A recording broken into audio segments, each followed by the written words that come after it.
أعوذ بالله من الشيطان الرجيم. بسم الله الرحمن الرحيم. وإذ قال ربك للملائكة إني جاعل في الأرض خليفة قالوا أتجعل فيها من يفسد فيها ويسفك الدماء ونحن نسبح بحمدك ونقدس لك قال إني أعلم ما لا تعلمون. صدق الله العلي العظيم. സ്നേഹം നിറഞ്ഞ വിശ്വാസിനികളെ ഒരിക്കൽ കൂടി അള്ളാഹുവിനെ സൂക്ഷിച്ച് തഖ്വയോടുകൂടി ജീവിക്കണമെന്ന് എന്നോടെന്ന പോലെ നിങ്ങളെയും ആദ്യമായി ഉപദേശിക്കുകയാണ്. അള്ളാഹു സുബ്ഹാനഹു വ തആല നമ്മെ എല്ലാവരെയും അനുഗ്രഹിക്കുമാറാകട്ടെ.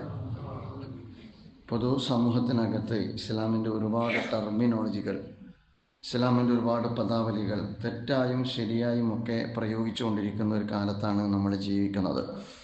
നമ്മൾ മുമ്പ് വഖഫിനെ കുറിച്ച് പറഞ്ഞിരുന്നു. കഴിഞ്ഞ ഖുതുബയ്ക്ക് തൊട്ട് മുമ്പ് സമാനമായ സ്വഭാവത്തിൽ സമൂഹത്തിന് മുമ്പിൽ പരാമർശ വിധേയമായ ഒന്നാണ് ഖലീഫ എന്ന് പറയുന്നത്. ഖലീഫ എന്ന് പറയുന്നത് പല രീതിയിലും അത് പ്രയോഗിക്കപ്പെട്ടിട്ടുണ്ട്. ഖലീഫ യുഗത്തെക്കുറിച്ചുള്ള ഭീതി നിറഞ്ഞ പരാമർശം നമ്മുടെ സമൂഹത്തിൽ ഉണ്ടായിട്ടുണ്ട്. ഖലീഫ ഖിലാഫത്ത് എന്നതിനെ പഴമയോടും പഴയതിലേക്കുമുള്ള നീക്കമായ രൂപത്തിൽ ആ ഒരു സ്വഭാവത്തിൽ പരാമർശിക്കപ്പെട്ടിട്ടുണ്ട്. ഖലീഫ ഉമർ റളിയല്ലാഹു അൻഹുവിൻ്റെ കാലഘട്ടത്തെക്കുറിച്ചുള്ള സുന്ദരമായ വർണ്ണനകൾ നമുക്ക് ചുറ്റും ഈ ഒരു സന്ദർഭത്തിൽ തന്നെ നമ്മൾ കേട്ടുകൊണ്ടിരിക്കുന്നുണ്ട്. അപ്പോൾ വഖഫ് പോലെ ഖിലാഫത്തിനെ കുറിച്ചും ശരിയായ അവബോധം പകരാനുള്ള ഒരു സന്ദർഭമായിട്ടാണ് നമ്മൾ ഇതിനെ കാണേണ്ടത്. കാരണം ഈ ഒരു കാലഘട്ടം എന്ന് പറയുന്നത് ഇത്തരത്തിലുള്ള ഒരുപാട് ടെർമിനോളജികൾ ചർച്ചയിൽ കൊണ്ടുവരപ്പെടുന്നത് ബോധപൂർവമാണ്, ഉദ്ദേശപൂർവമാണ്. അതോടൊപ്പം തന്നെ ഞാൻ പലപ്പോഴും പറയാറുള്ള ഒരു ഹെയ്റ്റ് ക്യാമ്പയിൻ്റെ കൂടി തണല് പറ്റിക്കൊണ്ട് നടന്നുകൊണ്ടിരിക്കുന്ന ഒരു നീക്കം കൂടിയാണ്. അപ്പം ജിഹാദ്, ഇസ്ലാമിൻ്റെ ജിഹാദ് എന്ന് പറയുന്നത് വളരെ ഉജ്ജ്വലമായ ഒരാശയമാണ്. ഇസ്ലാമിൻ്റെ ഖിലാഫത്ത് എന്ന് പറയുന്നത് വളരെ ഉയർന്നൊരാശയമാണ്. ഇസ്ലാമിൻ്റെ വഖഫ് എന്ന് പറയുന്നതും യഥാർത്ഥത്തിൽ ഇസ്ലാമിലെ ഏറ്റവും സുന്ദരമായ ആശയമാണ്. ഇതിൻ്റെ എല്ലാം ബേസ് ഇസ്ലാമാണ്. ഇസ്ലാമിക ദർശനത്തിൻ്റെ അടിത്തറയിലാണ് ഖിലാഫത്ത്. ഇസ്ലാമിക ബേസിൻ്റെ അടിത്തറയിലാണ് ഈ പറയുന്ന ജിഹാദ്. ഇസ്ലാമിക ബേസിൻ്റെ അടിത്തറയിൽ നിന്നുകൊണ്ട്, ഇസ്ലാമിക ബേസിൽ നിന്നിട്ടാണ് യഥാർത്ഥത്തിൽ വഖഫ് എന്ന് പറയുന്ന ആശയം എല്ലാം രൂപപ്പെടുന്നത്. അപ്പോൾ ഇസ്ലാമിൻ്റെ സുന്ദരവും അതുപോലെ തന്നെ സാമൂഹ്യ തലങ്ങളുള്ളതുമായ, സാമൂഹ്യ സ്പർശമുള്ളതുമായ ആശയങ്ങളാണ് ഈ പറയപ്പെട്ടതെല്ലാം. അപ്പോൾ ജിഹാദ് എന്ന് പറഞ്ഞാൽ ധർമ്മസമരം എന്നാണ്. ഇസ്ലാമിനെ സംബന്ധിച്ചിടത്തോളം ഏറ്റവും ഉജ്ജ്വലമായ ഒരാശയമാണത്. പ്രവാചകന്മാർ നിർവഹിച്ച, സാമൂഹ്യ പരിഷ്കർത്താക്കൾ നിർവഹിച്ച, നവോത്ഥാന നായകന്മാർ നിർവഹിച്ച വലിയ സാമൂഹ്യ വിപ്ലവത്തിൻ്റെ ടൂൾ എന്ന് പറയുന്നത് ജിഹാദാണ്, ധർമ്മസമരമാണ്. പക്ഷെ അതിൻ്റെ സുന്ദരമായ ആശയമല്ല സമൂഹത്തിന് മുമ്പിൽ കൺവേ ചെയ്യപ്പെടുന്നത്, അല്ലെങ്കിൽ കമ്മ്യൂണിക്കേറ്റ് ചെയ്യപ്പെടുന്നത്. ഖിലാഫത്ത് എന്ന് പറയുന്നത് ദൈവിക പ്രാതിനിധ്യം എന്ന് പറയുന്ന വലിയൊരു ആശയത്തെ പ്രതിനിധീകരിക്കുന്നതാണ്. വ്യക്തിതലത്തിൽ നിന്ന് തൊട്ട് ഒരു സാമൂഹ്യ ക്രമം വരെ വിശാലമായി കിടക്കുന്ന ഒരു ആശയമാണത്. ഖിലാഫത്ത് പ്രസ്ഥാനത്തെ രാജ്യത്തിൻ്റെ സ്വാതന്ത്ര്യത്തിന് വേണ്ടി വളരെ ഭംഗിയായി പ്രയോജനപ്പെടുത്തിയ ഒരു സാമൂഹ്യ ക്രമത്തിനകത്ത് നിന്ന് തന്നെയാണ് ഈ കാലഘട്ടത്തിൽ ഖിലാഫത്ത് പ്രശ്നവൽക്കരിക്കപ്പെടുന്നത് എന്നത് ഒരു വൈരുദ്ധ്യമായിട്ട് മാത്രമാണ് നമുക്ക് കാണാൻ കഴിയുക. വഖഫ് എന്ന് പറയുന്നതും യഥാർത്ഥത്തിൽ സായി സ്വഭാവത്തിലുള്ള ദാനമാണ്. ഞാൻ കഴിഞ്ഞ ഖുതുബയിൽ അത് വളരെ വിശദമായി പറഞ്ഞു കഴിഞ്ഞു. അപ്പോൾ ഇവ മൂന്നും ഇസ്ലാമിൻ്റെ സൗന്ദര്യം വിളംബരം ചെയ്യുന്ന ആശയങ്ങളാണ്. പക്ഷേ ജിഹാദ് എന്ന് പറയുന്നത് ടെററിസമായിട്ടും, അതുപോലെ തന്നെ ഖിലാഫത്ത് എന്ന് പറയുന്നത് മതരാഷ്ട്രവാദമായിട്ടും, വഖഫ് എന്ന് പറയുന്നത് എന്തോ ഒരു, ഞാൻ മുമ്പ് പറഞ്ഞ പോലെ ഒരു ഈസ്റ്റ് ഇന്ത്യ കമ്പനിയൊക്കെ പോലെ ആരാൻ്റെ ഭൂമി കൈയടക്കുന്ന ഒരു സംവിധാനമായിട്ടൊക്കെ വളരെ അപകടകരമായ സ്വഭാവത്തിലുള്ള നെറേറ്റീവുകൾ നമ്മുടെ സമൂഹത്തിൽ വന്നുകൊണ്ടേയിരിക്കുകയാണ്. ഇതിൻ്റെ ഒരു പ്രശ്നം എന്ന് പറഞ്ഞാൽ ഇത്തരത്തിലുള്ള പൊതുബോധം നിർമ്മിതി അല്ലെങ്കിൽ പൊതുമണ്ഡലത്തിലുള്ള ഡിസ്കഷനുകളാണ് ഈ കാലഘട്ടത്തിൻ്റെ ഒരു പ്രത്യേകത. നിങ്ങൾക്കറിയാം, നിർമ്മത ബുദ്ധി സമൂഹത്തിൽ സ്വാധീനം ചെലുത്തിക്കൊണ്ടിരിക്കുന്ന ഒരു കാലത്താണ് നമ്മൾ ജീവിച്ചുകൊണ്ടിരിക്കുന്നത്. നിർമ്മത ബുദ്ധി യഥാർത്ഥത്തിൽ അതിൻ്റെ ആശയം രൂപപ്പെടുത്തിയെടുക്കുന്നത് പൊതുമണ്ഡലത്തിലുള്ള അതിൻ്റെ അൽഗോരിതം അനുസരിച്ച് കൊണ്ടാണ് അതിൻ്റെ നെറേറ്റീവുകൾ രൂപപ്പെടുത്തിയെടുക്കുക. അങ്ങനെ പറഞ്ഞു കഴിഞ്ഞാൽ, ഇപ്പോൾ ഉദാഹരണമായിട്ട് ആർട്ടിഫിഷ്യൽ ഇൻ്റലിജൻസ് നമ്മൾ പറയാറുണ്ട്. എനിക്കൊരു സ്പീച്ച് കിട്ടണം, ഇന്നത്തെ ഖുതുബ വഖഫിനെ കുറിച്ച് നടത്തണമെന്ന് ഞാൻ ChatGPT കൊടുത്തു കഴിഞ്ഞാൽ എനിക്ക് ആ ഖുതുബ തരുന്ന അത്രമാത്രം ഈ പറയുന്ന ആർട്ടിഫിഷ്യൽ ഇൻ്റലിജൻസ് സയൻസ് വികസിച്ച ഒരു കാലത്താണ്. ഇതിൻ്റെ ഒരു പ്രശ്നം എന്താണെന്ന് ചോദിച്ചാൽ, ഈ നിർമ്മത ബുദ്ധിക്കകത്ത് ആശയ രൂപീകരണം നടത്താൻ വേണ്ടി പുതിയ ജനറേഷൻ നിരന്തരമായി അവലംബിക്കുമ്പോഴും ഈ പുതിയ തലമുറക്ക് ഇത് ലഭിക്കുന്നത് സമൂഹത്തിലുള്ള പൊതുബോധത്തിൻ്റെ അടിസ്ഥാനത്തിലുള്ള വിവരങ്ങളാണ്. സമൂഹത്തിൽ എന്താണോ ലൈവായി നിൽക്കുന്ന വിവരം, ആ വിവരമാണ് അവർക്ക് ലഭിക്കുക. അപ്പൊ തെറ്റായ ഒരുപാട് അത്തരത്തിലുള്ള ആഖ്യാനങ്ങളും വ്യാഖ്യാനങ്ങളും സമൂഹത്തിൽ ലഭിച്ചുകൊണ്ടിരിക്കും. അപ്പം പിന്നെ സ്ത്രീ വിരുദ്ധമായ ആശയങ്ങൾ, വംശീയമായ ആശയങ്ങൾ, ഇസ്ലാമിനെ കുറിച്ചും മുസ്ലിങ്ങളെ കുറിച്ചും എന്താണോ പൊതുമണ്ഡലത്തിലുള്ളത് അതേ നമ്മൾ ChatGPT അടിച്ചു കൊടുത്തു കഴിഞ്ഞാൽ, അല്ലെങ്കിൽ ആർട്ടിഫിഷ്യൽ ഇന്റലിജൻസിൽ കൊടുത്തു കഴിഞ്ഞാൽ നമുക്ക് കിട്ടുകയുള്ളൂ. ഇപ്പൊ ഈ അടുത്ത് ഇന്നലെ ഞാൻ പിന്നെ ഈ ഒരു ലേഖനം വായിക്കുമ്പോൾ ആ ലേഖനത്തിൽ വന്ന് 1-2 പരാമർശം പറയാം. മുസ്ലിം കമ്മ്യൂണിറ്റിയെ കുറിച്ച് 23% പരീക്ഷണങ്ങൾ നടത്തിയപ്പോഴും അഥവാ ഈ പറയുന്ന നിർമ്മത ബുദ്ധിയിൽ ആർട്ടിഫിഷ്യൽ ഇന്റലിജൻസിൽ മുസ്ലിം കമ്മ്യൂണിറ്റിയെ കുറിച്ച് 23% നടത്തിയ പരീക്ഷണത്തിനും കിട്ടിയ ഉത്തരം എന്ന് പറയുന്നത് തീവ്രവാദി എന്നാണ്. മുസ്ലിം എന്ന് അടിച്ചു കൊടുത്താൽ കിട്ടുന്ന ഉത്തരം തീവ്രവാദി എന്നാണ്. എന്തുകൊണ്ടാണ് ഈ ടെക്നോളജി ഇങ്ങനെ സംസാരിക്കുന്നതെന്ന് ചോദിച്ചാൽ, ടെക്നോളജിക്ക് കിട്ടുന്ന വഹി എന്ന് പറയുന്നത് പൊതുസമൂഹത്തിലുള്ള ഒരു അൽഗോരിതത്തിൽ നിന്നാണ് ടെക്നോളജി അതിൻ്റെ ഈ സ്വഭാവത്തിലുള്ള വിജ്ഞാനത്തെ വികസിപ്പിച്ചെടുക്കുന്നത്. 2 മുസ്ലിങ്ങൾ നടക്കുന്നു എന്ന് പറഞ്ഞ് പൂരിപ്പിക്കാൻ കൊടുത്തപ്പോൾ പിന്നീട് അതിൻ്റെ പൂരിപ്പിച്ചിട്ട് ഇതിനകത്ത് വന്നത് എന്തോ ആക്രമണ സംഭവം നടക്കാൻ പോകുന്നു എന്ന് പറഞ്ഞിട്ടാണ് പിന്നീട് 2 മുസ്ലിങ്ങൾ നടക്കുന്നു എന്ന ആശയത്തെ പൂരിപ്പിച്ച് കിട്ടിയത്. ഞാൻ പറഞ്ഞു വരുന്നത്, ഈ അർത്ഥത്തിൽ ഇസ്ലാമിനെ കുറിച്ചുള്ള പൊതുബോധ നിർമ്മിതിയിൽ പുതിയ തലമുറ അവലംബിച്ചുകൊണ്ടിരിക്കുന്ന നിർമ്മത ബുദ്ധി വരെ അതിൻ്റെ നിലപാടുകളെ രൂപപ്പെടുത്തിയിരിക്കുന്നത് പൊതുബോധ നിർമ്മിതിയെ അവലംബിച്ചുകൊണ്ടാണ് എന്ന് മനസ്സിലാക്കാൻ വേണ്ടിയിട്ട്. അപ്പം അങ്ങനെയുള്ള ഒരു കാലത്ത് നമ്മളെ സംബന്ധിച്ചിടത്തോളം ഇസ്ലാമുമായി ബന്ധപ്പെട്ട എല്ലാ ചർച്ചകളെയും എൻഗേജ് ചെയ്യുക എന്ന് പറയുന്നത് നമ്മുടെ ഉത്തരവാദിത്തമാണ്. അതിന് നമ്മൾ എൻഗേജ് ചെയ്ത് പോകണം. ആ പൊതുബോധത്തെ മാറ്റിയെടുക്കാനുള്ള ശ്രമം നമ്മൾ നടത്തണം. ലോകത്ത് എന്തെങ്കിലും നടന്നുകൊള്ളട്ടെ എന്ന് പറഞ്ഞ് മാറി നിൽക്കാൻ ഒരു മുസ്ലിം സമൂഹത്തിന് ഈ കാലഘട്ടത്തിൽ സാധ്യമല്ല.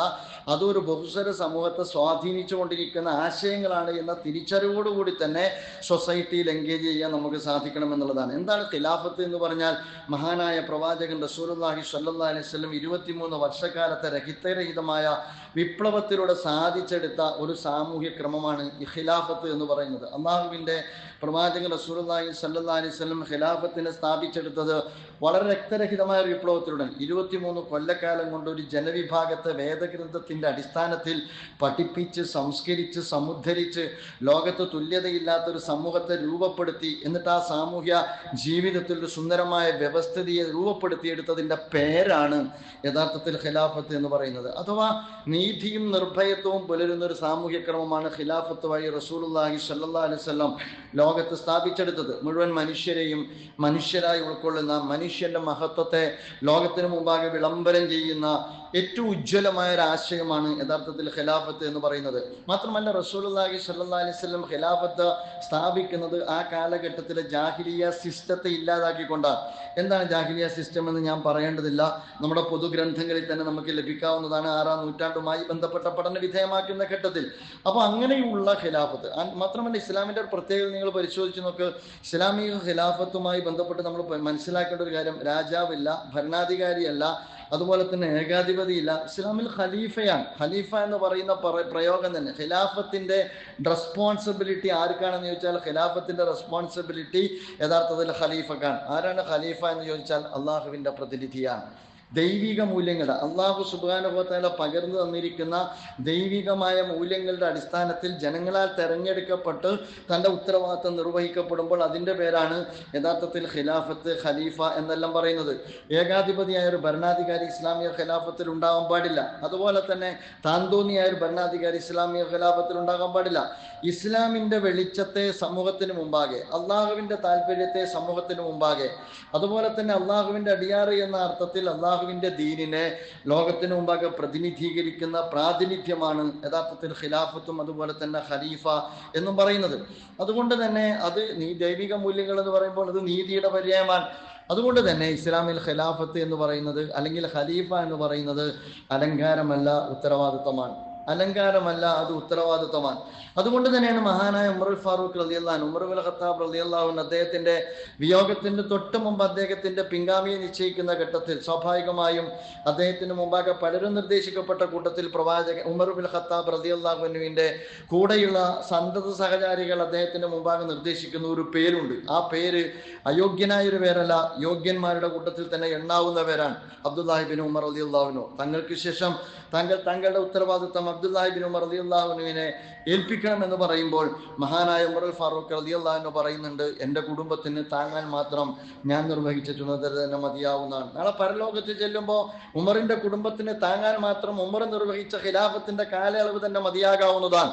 അതുകൊണ്ട് ഉമറിന്റെ കുടുംബത്തിൽ നിന്ന് ഇനി ഒരാൾ വേണ്ട എന്ന് മഹാനായ ഉമർ ഫാറൂഖ് റളിയല്ലാഹു അൻഹു വളരെ കൃത്യമായി പറയുകയാണ്. അതുകൊണ്ട് തന്നെ അധികാരം എന്ന് പറയുന്ന നമ്മുടെ ഈ കാലഘട്ടത്തിൽ നിലനിൽക്കുന്ന സംവിധാനത്തിന് അപ്പുറത്ത് നിന്ന് ഖിലാഫത്തിന് പവിത്രമായ തലമുണ്ട്, പരലോകവുമായി ബന്ധമുണ്ട്, ഉത്തരവാദിത്വത്തിന്റെ ഭാരമുണ്ട്, ഉത്തരവാദിത്വത്തിന്റെ ബാധ്യതയുണ്ട് എന്ന് നമുക്ക് കാണാവുന്നതാണ്. അതുകൊണ്ടാണ് ഖത്താബിന്റെ മകൻ ഉമർ എന്ന് പറയുന്നത് ഉമറുൽ ഫാറൂഖായി ചരിത്രത്തിൽ രേഖപ്പെടുത്തപ്പെട്ടത്. ഖത്താബിന്റെ മകൻ ഉമർ മഹാനായ പ്രവാചകൻ റസൂലുള്ളാഹി സ്വല്ലല്ലാഹു അലൈഹി വസല്ലമയുടെ തലയടക്കാൻ വേണ്ടി ഇറങ്ങിപ്പുറപ്പെട്ട ജാഹിലിയത്തിന്റെ കൊടിവാഹനായിരുന്നു. ആ ഉമർ ഇബ്നുൽ ഖത്താബ് എന്ന് പറയുന്ന റളിയല്ലാഹു അൻഹു, അദ്ദേഹം എന്ന് പറയുന്നത് ഫാറൂഖ് ഉമർ അല്ലെങ്കിൽ ഉമറുൽ ഫാറൂഖായി മാറുന്നത് ഈ ഇസ്ലാമിന്റെ വെളിച്ചത്തിലാണ് എന്ന് നമുക്ക് കാണാവുന്നതാണ്. അതുകൊണ്ടാണ് ഉമറുൽ ഫാറൂഖ് റളിയല്ലാഹു അൻഹുവിനെ കുറിച്ച് നമ്മൾ എപ്പോഴും ഉദ്ധരിക്കാറില്ലേ? നമ്മൾ എന്താണ് പറയാറുള്ളത്? യൂഫ്രട്ടീസിന്റെ തീരത്ത് ഒരുപാട് ഉദ്ധരണികളുണ്ട്. യൂഫ്രട്ടീസിന്റെ തീരത്ത് ഒരാട്ടിൻകുന്ന് വിശന്ന് ചത്താൽ, ഒരാട്ടിൻകുട്ടി മരിച്ചാൽ അല്ലെങ്കിൽ വിശന്ന് ചത്താൽ നാളെ ഞാൻ എൻ്റെ അള്ളാഹുവിനോട് ഉത്തരവാദിത്വം പറയേണ്ടി വരും എന്ന ബോധ്യമുള്ള സാമൂഹ്യ പ്രതിബദ്ധതയുള്ള സോഷ്യൽ വാല്യൂസ് ഉള്ള ഒരു സിസ്റ്റത്തിന്റെ പേരാണ് ഖിലാഫത്ത് എന്ന് പറയുന്നത്. മനുഷ്യരവിടെ നിൽക്കട്ടെ, മനുഷ്യർ പച്ചക്ക് ചുട്ടുകൊല്ലപ്പെടുന്ന, അതുപോലെ തന്നെ മനുഷ്യർ പച്ചക്ക് വംശഹത്യക്ക് വിധേയമാക്കപ്പെട്ടുകൊണ്ടിരിക്കുന്ന, മനുഷ്യർക്ക് നേരെ പച്ചക്ക് ബോംബെറിഞ്ഞുകൊണ്ടിരിക്കുന്ന, മനുഷ്യ സമൂഹത്തെ പച്ചക്ക് ലോകം ഒറ്റക്കെട്ടായി നിന്ന് പിന്നെ തീ ബോംബ് വർഷിച്ചുകൊണ്ടിരിക്കുന്ന ഒരു കാലഘട്ടത്തിലാണ് ഇസ്ലാമിക ഖിലാഫത്തിനെ കുറിച്ച് ആളുകൾക്ക് ഇത്തരത്തിലുള്ള ഒരുപാട് അപകടകരമായ തെറ്റിദ്ധാരണജനകമായ വർത്തമാനങ്ങൾ ആളുകൾ പറയുന്നത്. ഇങ്ങനെയുള്ള ഒരു കാലത്ത്, അഥവാ അധികാരം എന്ന് പറയുന്നത് ആധിപത്യമാണെന്നും ആധിപത്യം എന്ന് പറയുന്നത് ഏത് ഏകാധിപത്യക്കും എടുക്കാവുന്ന ടൂളാണ് എന്നും അതെന്ന് പറയുന്നത് അപരരായ മനുഷ്യരെ അടിച്ചമർത്താനുള്ളതുമാണ് എന്നുമുള്ള ആധുനിക ആശയങ്ങൾ ലോകത്ത് പ്രാക്ടീസ് ചെയ്ത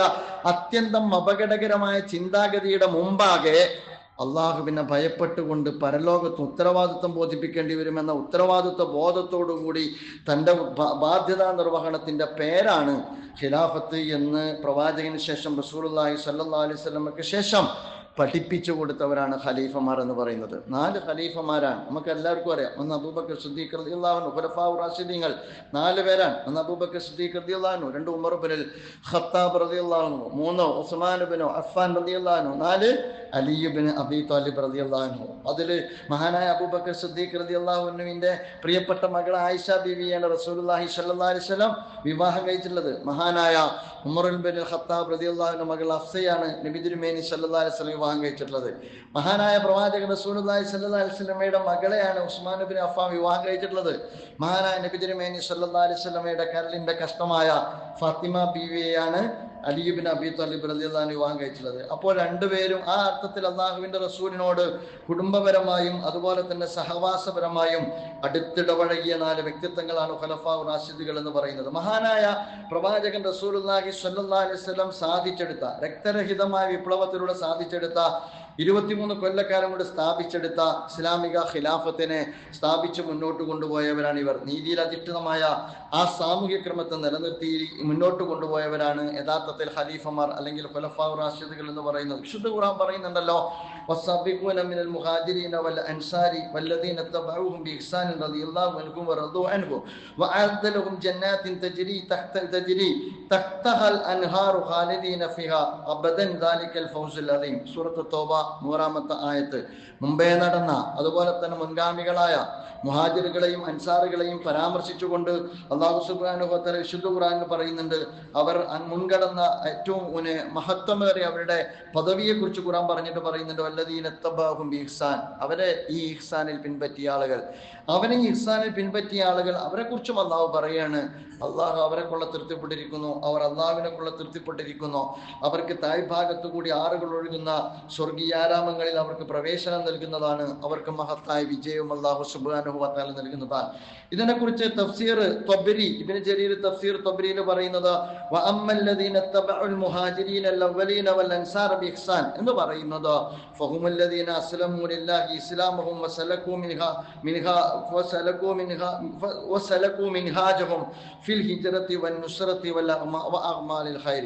ഈ മുമ്പേ നടന്നവരോടൊപ്പം ഹിജ്റയിലും അതുപോലെ തന്നെ അൻസാറുകളോടൊപ്പം ഒക്കെയുള്ള തൊട്ടടുത്തവരോടൊപ്പം അവരുടെ മൻഹജിലേക്ക് പ്രവേശിച്ചിരിക്കുന്ന സഹാബാക്കളെ കുറിച്ചാണ് പറയുന്നത് എന്ന് വിശുദ്ധ ഖുർആനിന്റെ വിശദീകരണത്തിൽ തഫ്സീർ തൊബരിയിൽ നമുക്ക് പ്രാമാണികമായ തഫ്സീറിൽ കാണാവുന്നതാണ്. അപ്പൊ ആ ഒരു അർത്ഥത്തിൽ പ്രവാചകരോടൊപ്പം ആ പ്രവാചകന്റെ മിൻഹാജിലൂടെ പ്രവാചകന്റെ വഴിയെ സഞ്ചരിച്ചവരാണ് യഥാർത്ഥത്തിൽ ഖലീഫമാർ, അതുപോലെ തന്നെ ഖുലഫാഉ റാഷിദുകൾ എന്ന് പറയുന്നത്. നബി തിരുമേനി സല്ലല്ലാഹു അലൈഹി വസല്ലം തന്നെ പറയുന്നുണ്ട്, ഫഅലൈക്കും ബിസുന്നത്തി, നിങ്ങളുടെ മേൽ നിർബന്ധമാണ് എൻ്റെ സുന്നത്ത് എന്ന് പറയുന്നത്. നമ്മൾ പ്രവാചകനെ റദ്ദ് ചെയ്യുന്നതിനെ കുറിച്ച് നമ്മൾ ചർച്ച ചെയ്തതാണ്. പ്രവാചകനെ റദ്ദ് ചെയ്യുന്ന ആളുകളുണ്ട്. പ്രവാചകനെ റദ്ദ് ചെയ്യുന്നവർ ആത്യന്തികമായി റദ്ദ് ചെയ്യുന്നത് ഖുർആനിനെയാണ്, അതുപോലെ തന്നെ ഇസ്ലാമിനെ തന്നെയാണ്.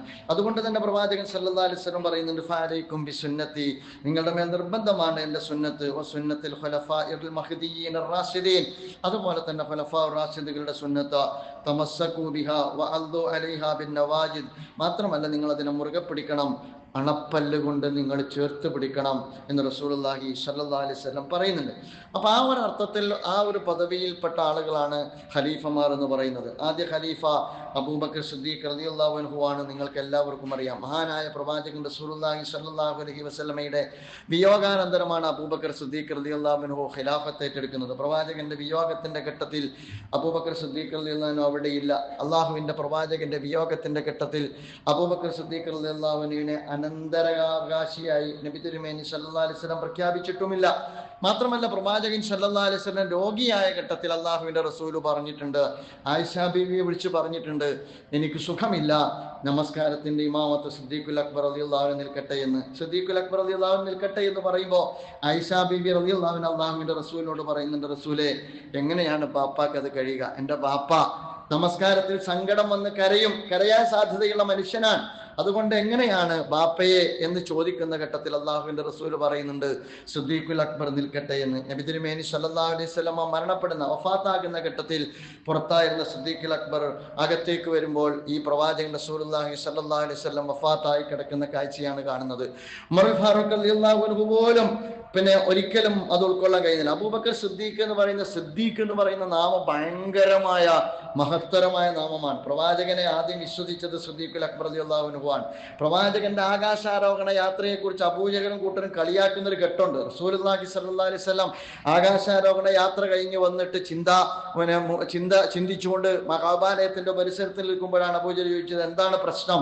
സിദ്ദീഖ് മഹാനായ പ്രവാചകൻ റസൂലുള്ളാഹി സ്വല്ലല്ലാഹു അലൈഹി വസല്ലം കാര്യം പറയുമ്പോൾ അബൂജഹലും കൂട്ടരും കളിയാക്കുന്നുണ്ട്. എന്നിട്ട് സിദ്ദീഖുൽ അക്ബറിനോട് പറയുന്നുണ്ട്, അത്തീഖ് എന്നാണ് അന്നത്തെ പേര്, അത്തീഖ് എന്താണ് നിന്റെ സുഹൃത്തിന് വീണ്ടും എന്തൊക്കെയാ പറഞ്ഞുകൊണ്ടിരിക്കുന്നുണ്ടല്ലോ. ആ ഘട്ടത്തിലും അള്ളാഹുവിന്റെ റസൂലിനെ വിശ്വാസമർപ്പിച്ചത് മഹാനായ അബൂബക്കർ സിദ്ദീഖ് റളിയല്ലാഹു അൻഹു ആണ്. ആകാശാരോഹണ യാത്രയെ സത്യപ്പെടുത്തിയത് സിദ്ദീഖുൽ അക്ബർ റളിയല്ലാഹു അൻഹു ആണ്. അബൂബക്കർ സിദ്ദീഖ് എന്ന് പറയുന്ന നാമത്തിന്റെ അർത്ഥം അതുകൂടിയാണ്. അങ്ങനെ നോക്കുമ്പോൾ ഏതാണ്ട് ഉമറുൽ ഫാറൂഖ് റളിയല്ലാഹു അൻഹു അംഗീകരിക്കുന്നില്ല, അള്ളാഹുവിന്റെ പ്രവാചകൻ വഫാത്തായിരിക്കുന്നു എന്ന് ഉമറുൽ ഫാറൂഖ് റളിയല്ലാഹു അൻഹു ഉൾക്കൊള്ളാൻ പോലും കഴിയുന്നില്ല. ഊരിപ്പിടിച്ച വാളുമായിട്ട് ആരാണ് പ്രവാചകന്റെ വിയോഗത്തെ കുറിച്ച് വിളംബരം ചെയ്യുന്നത് എന്ന് ചോദിക്കുമ്പോൾ മഹാനായ അബൂബക്കർ സിദ്ദീഖ് റളിയല്ലാഹു അൻഹു ശാന്തനായി കടന്നു വന്ന് അദ്ദേഹത്തിന്റെ തലയിലുള്ള ആ വിരിപ്പൊന്ന് നോക്കി അദ്ദേഹത്തിന്റെ നെറ്റിത്തടത്തിൽ ഒരു ചുടുചുംബനം കൊടുത്തിട്ട് അദ്ദേഹം ആ സമൂഹത്തെ അഭിമുഖീകരിക്കുന്നുണ്ട്. ഞാൻ പറഞ്ഞു വരുന്നതാ, ശാന്തമായി അഭിമുഖീകരിക്കുന്നുണ്ട്. അള്ളാഹുവിന്റെ പ്രവാചകന്റെ വിയോഗത്തെ കുറിച്ച് സിദ്ദീഖുൽ അക്ബർ റളിയല്ലാഹു അൻഹു സ്ഥിരീകരിച്ചുകൊണ്ട് വിളംബരം ചെയ്ത അടുത്ത നടപടിക്രമങ്ങളിലേക്ക് പ്രവേശിക്കുന്നുണ്ട്. നമ്മൾ മനസ്സിലാക്കേണ്ട ഒരു കാര്യം, ഇസ്ലാമിൽ സംഘടിത ജീവിതം എന്ന് പറയുന്നതും നേതൃത്വം എന്ന് പറയുന്നതൊക്കെ വളരെ പ്രധാനപ്പെട്ട ഒരു കാര്യമാണ്. നമ്മൾ മനസ്സിലാക്കേണ്ട അടിസ്ഥാനപരമായ കാര്യമാണ്. ചില ആളുകൾ പറയുന്നത് ഞാൻ അതില്ല, ഞാനിതില്ല, ഞാൻ സ്വതന്ത്രനാണ്. സംഘടിതമായി സാമൂഹ്യ പ്രവർത്തനം നടന്നുകൊണ്ടിരിക്കുന്ന ഒരു കാലഘട്ടത്തിൽ, സംഘടിതമായി ഇസ്ലാം വിരുദ്ധ പ്രവണതകൾ നടന്നുകൊണ്ടിരിക്കുന്ന ഒരു കാലഘട്ടത്തിൽ, സംഘടിതമായി വംശീയത പ്രചരിപ്പിക്കപ്പെട്ടുകൊണ്ടിരിക്കുന്ന ഒരു കാലഘട്ടത്തിൽ, സംഘടിതമായി വംശീയ ഉന്മൂലനത്തിന് വേണ്ടി ഓറിയന്റലിസ്റ്റുകളും സയനിസ്റ്റുകളും ഫാസിസ്റ്റുകളും എല്ലാം ശ്രമിച്ചുകൊണ്ടിരിക്കുന്ന ഒരു കാലഘട്ടത്തിൽ എന്ന സ്വഭാവത്തിൽ എന്റെ ഇബാദത്തുമായി എടുത്തു കൂടുന്നതല്ല ഇസ്ലാമിന്റെ കോൺസെപ്റ്റ് എന്ന് പറയുന്നത്. സംഘടിത സ്വഭാവത്തിനും അതുപോലെ തന്നെ നേതൃത്വത്തിനുമൊക്കെ ഇസ്ലാമിൽ വലിയ പ്രാധാന്യമുണ്ട് എന്നുള്ളതാണ്. മഹാനായ പ്രവാചകൻ റസൂലുള്ളാഹി സ്വല്ലല്ലാഹു അലൈഹി വസല്ലം വഫാത്തായി കിടക്കുന്ന ഘട്ടത്തിൽ പ്രവാചകന്റെ ഖബറടക്കം നടക്കുന്നതിന് മുമ്പ് അവർ ചെയ്ത പണി അടുത്ത നേതൃത്വത്തെ തെരഞ്ഞെടുക്കലാണ്. പ്രവാചകൻ സല്ലല്ലാഹു അലൈഹി വസല്ലമയുടെ പിൻഗാമിയെ തെരഞ്ഞെടുത്തതിന് ശേഷമാണ് മഹാനായ റസൂലുള്ളാഹി സല്ലല്ലാഹു അലൈഹി വസല്ലമയെ ഖബറടക്കുന്നത് എന്ന് നമ്മൾ മനസ്സിലാക്കണം. ആ തെരഞ്ഞെടുപ്പിന്റെ ഘട്ടത്തിലും അത് ജനകീയമായിട്ടാണ്. ദൈവിക മൂല്യങ്ങളുടെ അടിസ്ഥാനത്തിൽ ജനങ്ങളാൽ തെരഞ്ഞെടുക്കപ്പെട്ടവർ എന്ന് പറയുന്നത് കൊണ്ടാണ് നമ്മൾ പറയാറുണ്ടല്ലോ ലാ ഇസ്ലാമ ഇല്ലാ ബിൽ ജമാ എന്നൊക്കെ നമ്മൾ പലപ്പോഴും പറയാറുണ്ട്. അപ്പൊ ആ ഒരു അർത്ഥത്തിൽ ബനൂ സഈദ ഗോത്രത്തിൽ വെച്ച് പന്തലിൽ വെച്ച് മഹാനായ അബൂബക്കർ സിദ്ദീഖ് റളിയല്ലാഹു അൻഹുവിനെ ആളുകൾ ബൈഅത്ത് ചെയ്യുന്ന കാഴ്ചയാണ് നമ്മൾ കാണുന്നത്. അങ്ങനെയാണ് യഥാർത്ഥത്തിൽ ഖിലാഫത്തിന്റെ പ്രവാചകൻ റസൂലുള്ളാഹി സ്വല്ലല്ലാഹു അലൈഹി വസല്ലമയ്ക്ക് ശേഷമുള്ള ഖലീഫമാരിലേക്കുള്ള തുടർച്ചയുണ്ടാകുന്നത്. ഇനി ആ ഖലീഫമാരുടെ കാലഘട്ടം എന്ന് പറയുന്നത് യഥാർത്ഥത്തിൽ പഴഞ്ചനാണോ അതുപോലെ തന്നെ കാലഹരണപ്പെട്ടതാണോ? നമ്മളൊക്കെ പഠിക്കേണ്ട കാര്യമാണ്. മഹാനായ അബൂബക്കർ സിദ്ദീഖ് റളിയല്ലാഹു അൻഹുവിനെ സംബന്ധിച്ചിടത്തോളം അദ്ദേഹം അങ്ങേയറ്റം വിനയാന്വിതനാണ്. ആയിഷ ബീബി റളിയല്ലാഹു അൻഹ പറഞ്ഞല്ലോ, അള്ളാഹിന്റെ റസൂലിനോട് അഥവാ നമസ്കാരത്തിന് നിന്നാൽ കരഞ്ഞു പോകുമെന്ന് പറയുന്ന ആളാണ്. പക്ഷേ ഖലീഫ അബൂബക്കർ സിദ്ദീഖ് റളിയല്ലാഹു അൻഹു വിനയാന്വിതനാണ് എന്നതോടൊപ്പം തന്നെ ബോൾഡായി കാര്യങ്ങൾ ചെയ്യേണ്ടടുത്ത് അദ്ദേഹം ബോൾഡായിരുന്നു. ഇസ്ലാമിന്റെ ഏറ്റവും പ്രധാനപ്പെട്ട അടിസ്ഥാന സ്തംഭമായ സക്കാത്തുമായി ബന്ധപ്പെട്ട് പ്രവാചകന്റെ വിയോഗത്തിന്റെ വിവരമറിഞ്ഞ 1-ാമത്തെ തീയതി തന്നെ ഇനി സക്കാത്ത് കൊടുക്കണ്ടെന്ന് തീരുമാനിച്ച ആളുകളോട് യുദ്ധം പ്രഖ്യാപിച്ചു സിദ്ദീഖുൽ അക്ബർ റളിയല്ലാഹു അൻഹു. സിദ്ദീഖുൽ അക്ബർ റളിയല്ലാഹു അൻഹു യുദ്ധം പ്രഖ്യാപിക്കുമ്പോൾ ഉമറുൽ ഫാറൂഖ് റളിയല്ലാഹു അൻഹു അല്പം ഇതിനേക്കാളൊക്കെ അങ്ങേയറ്റം ബോൾഡായ ഒരാളാണ്. അബൂബക്കർ സിദ്ദീഖ് റളിയല്ലാഹു അൻഹുവിനോട് ഉമറുൽ ഫാറൂഖ് റളിയല്ലാഹു അൻഹു ചോദിക്കുന്നുണ്ടോ, അമീറുൽ മുഅ്മിനീൻ അങ്ങ് ആരോടാണ് യുദ്ധം പറയുന്നത്, ആരോടാണ് യുദ്ധം പ്രഖ്യാപിക്കുന്നത്? നമസ്കരിക്കുന്നവരോട്, നോമ്പ് നോർക്കുന്നവരോട്, ആ നമസ്കരിക്കുകയും നോമ്പ് നോർക്കുകയും ചെയ്യുന്ന ആളുകളോട് അങ്ങ് യുദ്ധം പ്രഖ്യാപിക്കുകയാണോ എന്ന് ചോദിച്ചപ്പോ സിദ്ദീഖുൽ അക്ബർ റളിയല്ലാഹു അൻഹു പറയുന്നുണ്ട്, വല്ലാഹി ലൗ ഖാതിലന്ന മൻ ഫറഖ ബൈന സ്വലാത്തി വസ്സകാത്തി ഫഇന്ന സകാത്ത ഹഖ്ഖുൽ മാൽ വലില്ലാഹി ലൗ വല്ലാഹി ലൗ മനഊനി ഖാലൻ കാനു യുദ്ദൂനഹു ഇലാ റസൂലില്ലാഹി സ്വല്ലല്ലാഹു അലൈഹി വസല്ലം ലഖാതൽതുഹും അലാ മൻഇഹി. അല്ലാഹുവിന്റെ പ്രവാചകന്റെ സഹചാരിയായ അബൂബക്കർ സിദ്ദീഖ് റളിയല്ലാഹു അൻഹു ഉമറിനോട് പറഞ്ഞു, നമസ്കാരത്തെയും അതുപോലെ തന്നെ സക്കാത്തിനെയും വിവേചനപരമായി സമീപിച്ച് നമസ്കാരം നിർവഹിക്കുകയും സക്കാത്ത് കൊടുക്കൂല എന്ന് റസൂലുള്ളാഹി സ്വല്ലല്ലാഹു അലൈഹി വസല്ലമയുടെ വഫാത്തിന് ശേഷം ആ രീതിയിലുള്ള സമീപനം സ്വീകരിക്കുകയും ചെയ്യുന്നവരോട് ഞാൻ യുദ്ധം ചെയ്യും. ഒരൊട്ടകത്തിന്റെ കടിഞ്ഞാണ്, ഒരൊട്ടകത്തിന്റെ കയറാണ് ബൈത്തുൽ സക്കാത്തിലേക്ക് ബൈത്തുൽ മാലിലേക്ക് കൊടുക്കുന്നത് തടയപ്പെട്ടതെങ്കിൽ ആ ഒട്ടകത്തിന്റെ കയർ അള്ളാഹുവിന്റെ റസൂൽ നിർബന്ധമാക്കിയതായതുകൊണ്ട് ആ ഒട്ടകത്തിന്റെ കയറിന് വേണ്ടി ഞാൻ യുദ്ധം ചെയ്യുമെന്ന് അബൂബക്കർ സിദ്ദീഖ് റളിയല്ലാഹു അൻഹു പറയാൻ. സാമൂഹ്യക്ഷേമ പദ്ധതിയുടെ ഒരു ജനതയുടെ ക്ഷേമൈശ്വര്യപൂർണമായ ജീവിതത്തിന്റെ അസ്ഥിവാരമായ സമ്പദ്ഘടനയുടെ ബേസായ സക്കാത്ത് തകർക്കാനുള്ള 1-ാം തീയതിയിലുള്ള 1-ാമത്തെ ശ്രമത്തെ ഒന്നാമതായി നേരിട്ട അമീറുൽ മുഅ്മിനീനാണ് അബൂബക്കർ സിദ്ദീഖ് റളിയല്ലാഹു അൻഹു. സക്കാത്ത് ഒന്നും നിൽക്കുന്നതുകൊണ്ടാണ് നമ്മളെ ഖൗമിന് ഇനിയും സക്കാത്ത് കയറിയിട്ടില്ല. പക്ഷേ 1-ാം തീയതി തന്നെ സിദ്ദീഖുൽ അക്ബർ റളിയല്ലാഹു അൻഹു അത് തകർക്കാനുള്ള നീക്കത്തെ തടയിട്ടു എന്നുള്ളതാണ്. ഒരുപാട് കാര്യങ്ങൾ ചരിത്രത്തിൽ ഇതെവിടെയാണ് നമുക്ക് വിയോജിക്കേണ്ടതായിട്ട് വരുന്നത്? ഈ കാലഘട്ടത്തിലും ഒരുപാട് മനുഷ്യർ കഞ്ഞി കുടിക്കുന്നത്, ഒരുപാട് ജനതയെ എംപവർ ചെയ്യുന്നത്, ഒരുപാട് ആളുകൾ വീട് വാങ്ങി താമസിക്കുന്നത്, ഒരുപാട് ആളുകൾ ഉപജീവന മാർഗം കണ്ടെത്തുന്നത്, ഞാനതിൻ്റെ നേരിട്ടുള്ള അനുഭവം ഒരുപാട് അനുഭവിച്ച വ്യക്തി കൂടിയാണ്. കേരളീയ സമൂഹത്തിൽ, ഇന്ത്യയിൽ, ലോകത്തിന്റെ വിവിധ കോണുകളിൽ നിരവധി ജനവിഭാഗത്തിന്റെ എംപവർമെന്റുമായി ബന്ധപ്പെട്ട ഉദാരമതികളുടെ കുത്തൊഴുക്ക് നടക്കുന്നത് എന്തുകൊണ്ടാ? സിദ്ദീഖുൽ അക്ബർ റളിയല്ലാഹു അൻഹു പ്രവാചകന് ശേഷം സ്ഥാപിച്ചെടുത്ത സക്കാത്ത് എന്ന് പറയുന്ന എൻ്റെ സ്വത്തിലുള്ള അടിസ്ഥാന ആവശ്യങ്ങൾ, നിരാകരിക്കപ്പെട്ടവർക്കുള്ള അവകാശങ്ങൾ ഞാൻ വകവെച്ചു കൊടുക്കേണ്ടതുണ്ട് എന്നുള്ള ദീനി വിദ്യാഭ്യാസത്തിന്റെ പേരുകൊണ്ടാണ്. ഇങ്ങനെ ഒരു ജനവിഭാഗത്തിലേക്ക് ഈ അർത്ഥത്തിലുള്ള സാമൂഹ്യക്ഷേമ പദ്ധതി വിശ്വാസത്തിന്റെ ഭാഗമായി സുന്ദരമായി നടപ്പാക്കപ്പെടുന്നതിൻ്റെ പേര് കൂടിയാണ് ഖിലാഫത്ത് എന്ന് പറയുന്നത്. നടപ്പാക്കിയവരുടെ പേര് കൂടിയാണ് ഖലീഫ എന്ന് പറയുന്നത്. ശുദ്ധ ഖുർആനുമായി ബന്ധപ്പെട്ട് നമുക്കറിയാം, ഖുർആൻ എല്ലാവരുടെയും മനസ്സിലാണ്. യുദ്ധം നടന്നപ്പോൾ ഒരുപാട് ആളുകൾ, ഹാഫിലിങ്ങൾ മരണപ്പെട്ടു. മഹാനായ അബൂബക്കർ സിദ്ദീഖ് റളിയല്ലാഹു അൻഹു എടുത്ത വിപ്ലവകരമായ തീരുമാനമാണ് വിശുദ്ധ ഖുർആൻ ക്രോഡീകരിക്കണമെന്നത്. ആദ്യ കോപ്പി ക്രോഡീകരിച്ചെടുത്തത് മഹാനായ അബൂബക്കർ സിദ്ദീഖ് റളിയല്ലാഹു അൻഹു ആണ്. സെയ്ദ് ബിൻ സാബിത്ത് റളിയല്ലാഹു അൻഹുവിന്റെ സഹായത്തോടു കൂടിയാണ് ഉത്തരവാദിത്വം നിർവഹിക്കുന്നത്. പിന്നെ നമ്മൾ മനസ്സിലാക്കേണ്ടത് അധികാരം അങ്ങനെ കിട്ടിയതല്ല. അതോടൊപ്പം തന്നെ നമ്മൾ മനസ്സിലാക്കേണ്ടത് അധികാരത്തിൽ ഉത്തരവാദിത്തത്തിൽ വന്ന അബൂബക്കർ സിദ്ദീഖ് റളിയല്ലാഹു അൻഹു സമ്പാദിക്കുകയല്ല, ചെലവഴിക്കുകയാണ് ചെയ്തത്. ഉണ്ടാക്കുകയല്ല, കൊടുക്കുകയാണ് ചെയ്തത്. സമ്പന്നനായിട്ടാണ് സിദ്ദീഖുൽ അക്ബർ റളിയല്ലാഹു അൻഹു ജീവിച്ചത്. പക്ഷേ അദ്ദേഹം മരണപ്പെടുന്നതൊന്നുമില്ലാതെയായിട്ടാണ്. സിദ്ദീഖുൽ അക്ബർ റളിയല്ലാഹു അൻഹുവിനോട് മത്സരിക്കാൻ ആർക്കും കഴിഞ്ഞിട്ടില്ല. അബൂബക്കർ സിദ്ദീഖ് റളിയല്ലാഹു അൻഹു അബൂ ഉമർ ഇബ്നുൽ ഖത്താബ് റളിയല്ലാഹു അൻഹു പറയുന്നുണ്ട്, നാദൻ നബി സല്ലല്ലാഹു അലൈഹി വസല്ലം തബൂക്ക് യുദ്ധത്തിന്റെ വേള അള്ളാഹുവിന്റെ പ്രവാചകൻ ഉമർ ഇബ്നു നബി തിരുമേനി സല്ലല്ലാഹു അലൈഹി വസല്ലം പ്രഖ്യാപിച്ചു, യൗമൻ ഫിൽ മുസ്ലിമീൻ, മുസ്ലിം കമ്മ്യൂണിറ്റിക്കകത്ത് അമറുഹും യതസദ്ദഖൂ ഫീ സബീലില്ലാഹ്, അള്ളാഹുവിന്റെ മാർഗത്തിൽ നിങ്ങൾ ഈ യുദ്ധത്തിന് വേണ്ടി നിങ്ങൾ സമ്പത്ത് നിങ്ങളെല്ലാവരും ദാനം ചെയ്യണം. യുദ്ധം ഒരു ദൂരത്താൻ, ഒരുപാട് ബഹുദൂരത്താൻ, മാത്രമല്ല പ്രയാസം നിറഞ്ഞ സന്ദർഭമാണ്. അതുകൊണ്ട് നിങ്ങൾ എല്ലാവരും ധർമ്മം ചെയ്യണം.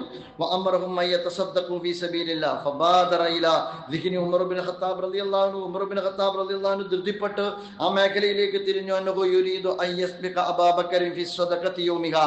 ഇന്നെങ്കിലും ഉമർ ഇബ്നു ഖത്താബ് റളിയല്ലാഹു അൻഹു തീരുമാനിച്ചു, ഇന്നെങ്കിലും അബൂബക്കർ സിദ്ദീഖ് റളിയല്ലാഹു അൻഹുവിനെ ഈ ദാനത്തിലെങ്കിലും എനിക്കൊന്ന് മറികടക്കണം. അദ്ദേഹത്തിന്റെ ആഗ്രഹം അതാണ്.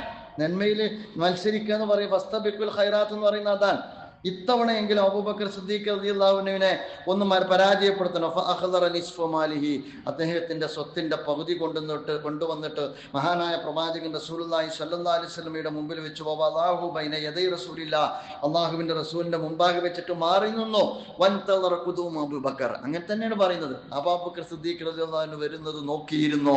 ഉമർ ഫാറൂഖ് റളിയല്ലാഹു അൻഹു ആ ഘട്ടത്തിൽ പറയുന്നുണ്ട്, ഫൈദാ ഹുവ ആതിൻ, അങ്ങനെ അദ്ദേഹം വന്നു വബല്ലമാലഹു ബൈന യദൈ റസൂലി സല്ലല്ലാഹു അലൈഹി വസല്ലം, അല്ലാഹുവിന്റെ റസൂലിന്റെ മുമ്പാകെ കൊണ്ടുവന്നിട്ട് തന്റെ ധർമ്മം എന്താണോ അത് അദ്ദേഹം വെച്ചു. ഫസഅലഹു റസൂലുള്ളാഹി സല്ലല്ലാഹു അലൈഹി വസല്ലം, ആ ഘട്ടത്തിൽ അബൂബക്കർ സിദ്ദീഖ് റളിയല്ലാഹു അൻഹുവോട് മഹാനായ പ്രവാചകൻ റസൂലുള്ളാഹി സല്ലല്ലാഹു അലൈഹി വസല്ലം ചോദിക്കുന്നുണ്ട്, യാ അബൂബക്കർ, അല്ലയോ അബൂബക്കറെ, മാ അബ്ഖൈത ലി അഹ്ലിക, എന്താണ് നീ നിന്റെ കുടുംബത്തിന് ബാക്കി വെച്ചത്? നീ നിന്റെ കുടുംബത്തിന് എന്താണ് ബാക്കി വെച്ചത്? ഫഖാല അബ്ഖൈതു ലഹും അല്ലാഹു വറസൂലഹു, അള്ളാഹുവും അവന്റെ പ്രവാചകനെയുമാണ് ഞാൻ എൻ്റെ വീട്ടിൽ ബാക്കി വെച്ചത് എന്ന് സിദ്ദീഖുൽ അക്ബർ റളിയല്ലാഹു അൻഹു പറയാൻ. ഇതാണ് സിദ്ദീഖുൽ അക്ബർ റളിയല്ലാഹു അൻഹു. നമ്മൾ പറയുന്ന അടിസ്ഥാന ജനവിഭാഗത്തെക്കുറിച്ചും അടിച്ചമർത്തപ്പെട്ട ജനവിഭാഗത്തെക്കുറിച്ചും സംസാരമല്ല. ജീവിതത്തിന്റെ വിലപ്പെട്ടതെല്ലാം നീക്കിവെച്ച് അവരെ സ്വന്തം ജീവിതത്തോട് ചേർത്ത് നിർത്തി 40,000 ആയിരക്കണക്കിന് ദീനാറിന്റെ ഉടമയായ സിദ്ദീഖുൽ അക്ബർ റളിയല്ലാഹു അൻഹു മരണപ്പെടുമ്പോൾ സ്വന്തമായ ഒരു ദിർഹമോ ദീനാറോ സ്വന്തമായിട്ടുണ്ടായിരുന്നില്ല. ആയിഷ ബിബി റളിയല്ലാഹു അൻഹ പറയാൻ, ഇതാണ് ഖലീഫ. ഇതെവിടെയാണ് പഴഞ്ചനാകുന്നത്? ഇതെവിടെയാണ് പഴയതാകുന്നത്? ഇതെവിടെയാണ് യാഥാസ്ഥികമാകുന്നത്? ഇതെവിടെയാണ് പ്രാകൃതമാകുന്നത്? പ്രിയമുള്ളവരെ, ഇത്തരം നൂതനാശയങ്ങളുടെ കുറവല്ലേ ഈ കാലഘട്ടത്തിൽ നമ്മൾ അനുഭവിക്കുന്ന ഏറ്റവും വലിയ ആശയ ദാരിദ്ര്യം എന്ന് പറയുന്നത്? നബി തിരുമേനി സല്ലല്ലാഹു അലൈഹി വസല്ലം പറയുന്നുണ്ട്, അബൂബക്കർ സിദ്ദീഖ് റളിയല്ലാഹു അൻഹുവിന്റെ സ്വത്ത് എനിക്ക് ഉപകരിച്ച പോലെ ഒരാളുടെ സ്വത്തും എനിക്ക് ഉപകരിച്ചിട്ടില്ല. സിദ്ദീഖുൽ അക്ബറിനേക്കാൾ സമ്പന്നനാണ് അബ്ദുറഹ്മാൻ ഇബ്നു ഔഫ്.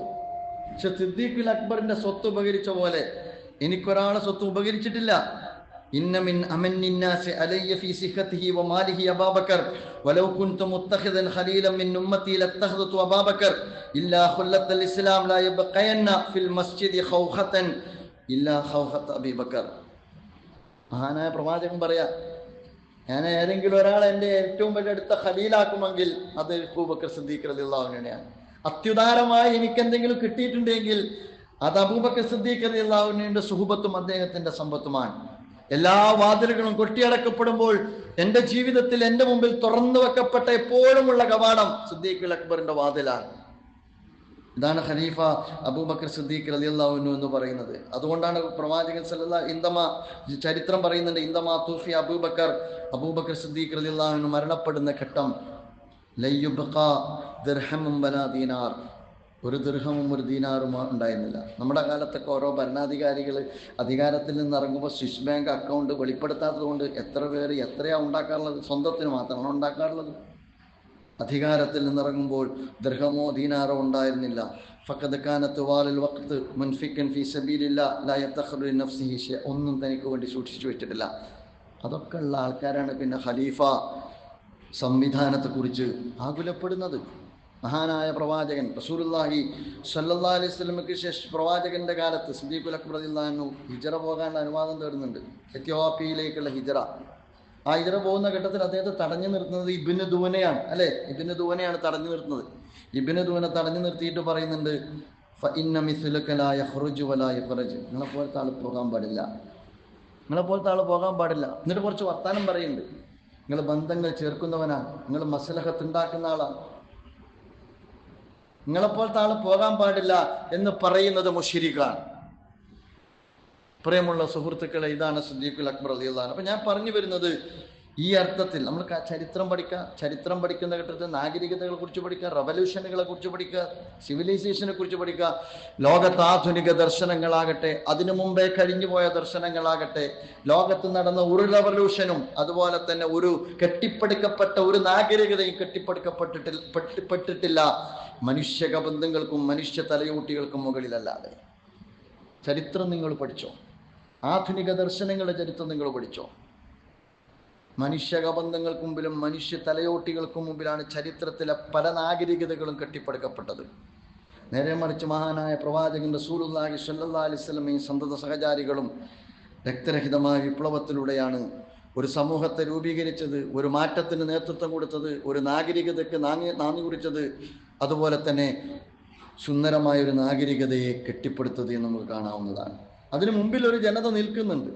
23 കൊല്ലക്കാലം തങ്ങളെ ക്രൂരമായി മർദ്ദിച്ച, തങ്ങളെ വധിക്കാൻ വേണ്ടി ഗൂഢാലോചന നടത്തിയ, തൻ്റെ തലക്ക് 100 ഒട്ടകത്തെ വില പറഞ്ഞ കേമന്മാരായ ആളുകൾ നിൽക്കുന്നുണ്ട്. അവരുടെ മുഖത്ത് നോക്കിയിട്ടാണ് പറഞ്ഞത്, ഇദ്ഹബൂ വഅൻതും മുത്തുലക. ഇതാണോ പ്രാകൃതം? ഇതാണോ യാഥാസ്ഥികം? അതുകൊണ്ട് പ്രിയമുള്ള സഹോദരന്മാരെ, കാലഘട്ടത്തിൽ ഉയർന്നു വരുന്ന ഇസ്ലാമുമായി ബന്ധപ്പെട്ട ഇത്തരത്തിലുള്ള ഒരുപാട് പരാമർശങ്ങളെയും വിമർശനങ്ങളെയും എല്ലാം ആധികാരികമായി പഠിക്കാനും അറിയാത്ത ആളുകൾക്ക് പകരാനും ആത്മവിശ്വാസത്തോടു കൂടിയും ആത്മാഭിമാനത്തോടു കൂടിയും അതിനെ നെഞ്ചേറ്റാൻ നമുക്ക് പറ്റണം. നമ്മൾ ആളുകൾക്ക് 4 എണ്ണം കേൾക്കുമ്പോഴേക്ക് ആത്മനിന്ദയിലേക്ക് പോകാതിരിക്കാൻ കൂടിയാണ് ഞാൻ പറയുന്നത്. ഖിലാഫത്തിനെ കുറിച്ച് ആത്മാഭിമാനമേ ഉള്ളൂ, ഖലീഫമാരെ കുറിച്ച് ആത്മാഭിമാനമേ ഉള്ളൂ. ലോകത്ത് തുല്യതയില്ലാത്തൊരു ജനതയെയും ഒരു സമൂഹത്തെയും ഭരണാധികാരികളെയും ഗാന്ധിജി പോലും പറയുന്ന വ്യക്തിത്വങ്ങളെയും രൂപപ്പെടുത്തിയെടുക്കാൻ സാധിച്ച ഒരു ഐഡിയോളജിയുടെ വക്താവാണ് നമ്മൾ എന്ന് പറയുന്നതിൽ സന്തോഷമേ ഉള്ളൂ. അങ്ങനെ ഈ കാലഘട്ടത്തിൽ ലൈവായി നിന്ന് ഈ കാലഘട്ടത്തോട് സംവദിച്ച് ഈ കാലഘട്ടത്തിൻ്റെ പൊതുബോധ നിർമ്മിതിക്കകത്ത് നമ്മുടേതായ ഇൻവെസ്റ്റ്മെൻറ്റും ഇൻവോൾവ്മെൻറ്റും ഉറപ്പുവരുത്തി മുന്നോട്ട് പോകാൻ കഴിയുമ്പോഴേ ഈ കമ്മ്യൂണിറ്റിക്ക് ഈ കാലഘട്ടത്തിൻ്റെ പ്രതിസന്ധിയെ അഭിമുഖീകരിക്കാനും അതിജീവിക്കാനും കഴിയൂ. അല്ലാഹു സുബ്ഹാനഹു വ തആല അതിന് നമ്മെ എല്ലാവരെയും അനുഗ്രഹിക്കുമാറാകട്ടെ.